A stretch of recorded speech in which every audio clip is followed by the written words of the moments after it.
So hi guys, welcome to my back channel. કેમ છો બધા ભાઈઓ? બધા મજામાં છો?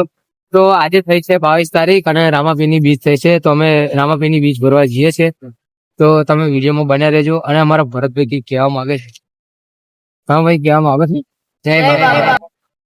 તો જેમ બને તેમ લાઈક કરજો, શેર કરજો અને કોમેન્ટ કરજો. અમે તમને મંદિર બતાવીએ આગળ જઈને. તો મળીએ કંઈક આગળના વિડીયો. તો ફાઇનલી આપણે ગેટની આગળ પહોંચી ગયા છે. અહીંયા આપણે ચંપલ કાઢી નાખીશું અને મંદિરનો અંદરથી કંઈક નજારો બતાવું. તો જો કંઈક આવું જોવા મળે છે મંદિર. અને આ રાવડાપરામાં આવેલું છે મંદિર. તો ફાઇનલી અમે મંદિરે પહોંચી ગયા છે અને એનું શૂટિંગ તમને બતાવીશ. અને એની પહેલા એક મસ્ત મહત્વની વાત કરવા જઈ રહ્યો છું કે આપણે જ્યારે મંદિરે દર્શન કરવા જઈએ છીએ ત્યારે ખરેખર કહું, ભગવાન આપણા હૃદયમાં બેઠેલા છે. પણ ખરેખર જોવામાં આમ જોવા જોઈએ ને તો ખરેખર મંદિરની બહાર જે ભિખારી બેઠેલો ને એ જ આપણો ભગવાન છે, જો સમજે ને તો.